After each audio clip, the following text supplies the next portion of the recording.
Welcome back everyone, Ben here, and today we're going to be checking out some games which are coming in November 2024. So I think we last got a S.T.A.L.K.E.R game in 2010, and it's now back with S.T.A.L.K.E.R 2 Heart of Chernobyl. This is from the same developers GSC Game World, and although it has had some delays, and that's understandable given I think the majority of this team are actually based out of Ukraine at the moment, S.T.A.L.K.E.R 2 is promising a seamless open world in a 64km squared play space with a variety of enemies and hundreds of weapon combinations.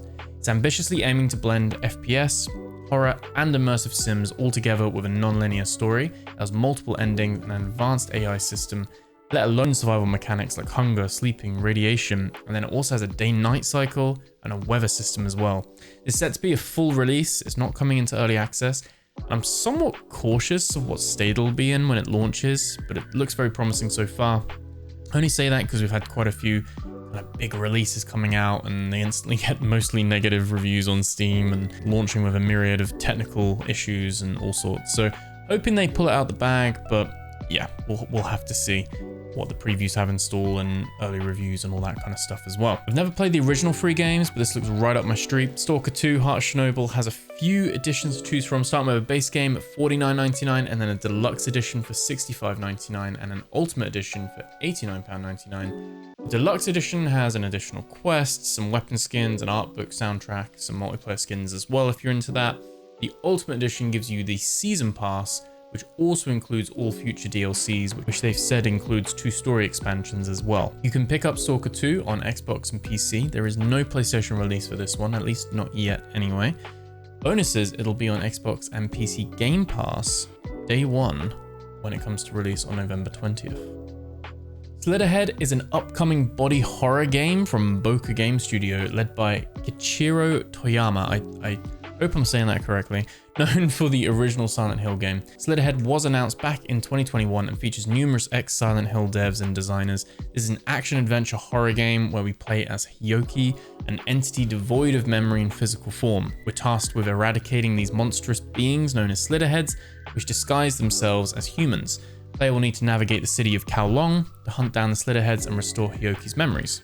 Slitterhead will launch for $47.99 for the standard edition and $59.99 for the deluxe edition. It'll launch on PS4, PS5, Xbox Series S and X, as well as PC on November 8th. So this one has been on my wishlist for a while, ever since it was announced. Just caught my eye, looked really unique. Towers of Aghasba is an open world fantasy experience where players must balance between constructing bustling villages for their growing tribe and nurturing beautiful ecosystems of otherworldly plant life. You explore, build, grow, as well as being able to do this with friends or solo. It looks like a really unique take and fun world to explore.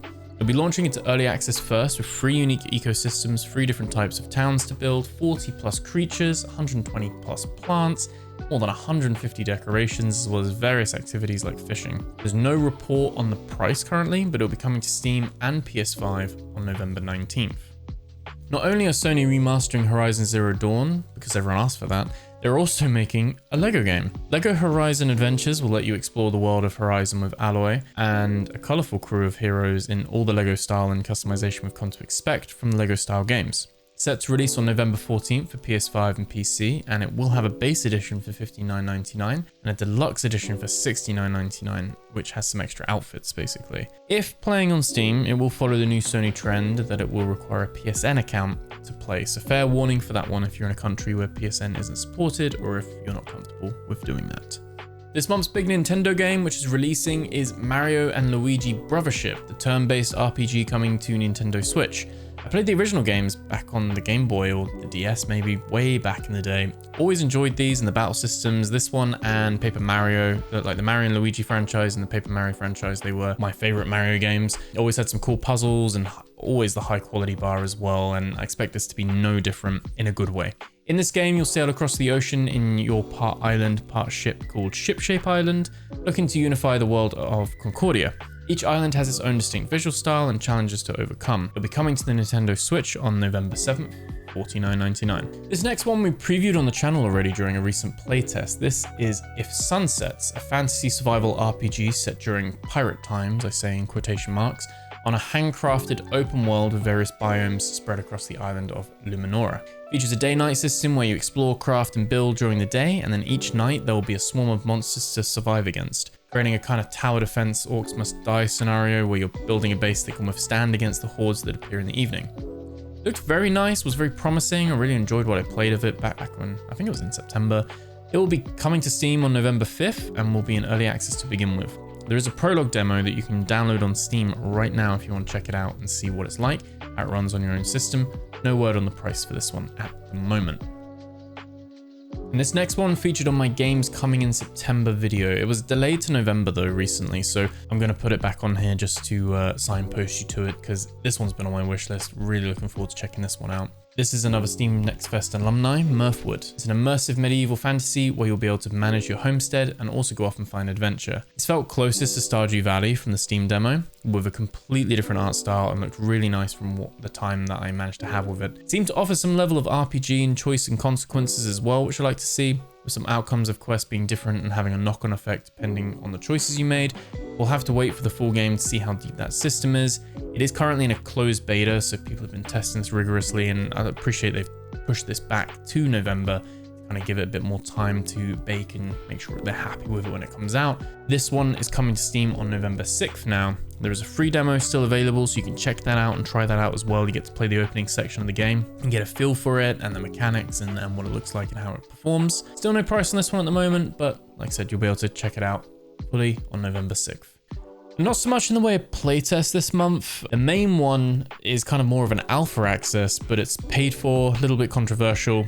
Ashes of Creation is an upcoming ambitious MMORPG, and I've been following this one for many years. It's launching its first wave of Alpha 2 access on November 8th. That'll cost you a cool $120 to access directly on their website. Second wave will be in December, and the third wave in January 2025. I think those are each $110 and then $100. Obviously, if you buy the $120 one, you get access to all the waves. Like, it's kind of just like you're buying in at different price points. The lower the price, the later you're getting in. From my understanding, the payment is access to the alpha itself, not an early access game. You don't get the finished game key or access to it in the future. You're basically just buying it to test it and play it a bit earlier than everyone else. So it's mainly just to be involved and to test the game, try it out, and you get access to future betas and stuff like that. But I imagine between each one, you're going to be losing your progress, server resets and all that kind of stuff, as well as they iterate and continue to build this game. Once the beta comes out, this alpha build will become an NDA'd test realm, which presumably you'll still have access to. So if you're really into MMOs and you're really looking to jump into something, maybe Throne and Liberty didn't cut it for you, maybe Final Fantasy 14 and World of Warcraft, Guild Wars 2, all those kind of ones aren't really satisfying you, maybe Ashes of Creation will scratch that itch. Finally, some quick special mentions, as they are games that are already out on other platforms. First up, Genshin Impact, finally making its way to Xbox consoles on November 20th. You can explore the gacha game that really started it all in a mainstream way over on Team Green. And another one coming to Steam is Star Wars Outlaws, the game that was previously left off Steam, but Ubisoft's new policy is to now launch day and date on Steam, and they're finally bringing the games with achievements as well. Seems like Ubisoft are learning slowly the poor sales from Star Wars Outlaws and kind of mediocre, middling, kind of lukewarm reception, shall we say, low sales as well. That's probably opened their eyes a little bit. They are going to be bringing this to Steam. Previously, their games were locked to Epic Games and Ubisoft's own launcher, at least for a while, until they'd bring it out later on as well. As far as I'm aware, it still will require a Ubisoft account. You still need to launch it still and all that kind of stuff, but at least you can have it on Steam if that's your preference. That'll be on November 21st. Normally, when they bring the games to Steam, they normally have it at a discount, but obviously this game is, only came out at the end of August, so it's at the time of recording, it's coming up to being 2 months old. Anyway, that's all from me. Thank you for watching. Let me know in the comments below what games you're looking forward to playing this month. I'll probably be checking out S.T.A.L.K.E.R 2, Towers of Aghasba, and IfSunsets for sure. We'll definitely be featuring all three of those on the channel, at least in some form, whether that's Let's Plays or First Impressions or whatever. Make sure you're subscribed for that. Mirthwood as well, like I mentioned, really interested on that. And Ashes of Creation, I don't know if I've got time for an MMORPG, really. I've still got to do the Final Fantasy 14 expansion, the Dawn Trail one, so yeah, maybe we got to do that one first. But anyway, let me know what you guys think. Let me know what you guys are looking forward to. Let me know if there's anything that I've missed off this list. Let me know what you've come across. Thank you so much for watching. Thank you for the support. And if you found this video helpful, remember to like, comment, and subscribe. It really helps with the algorithm and all that kind of stuff too. Share it with a friend maybe. Thank you so much, and I'll catch you guys in the next video. Take care.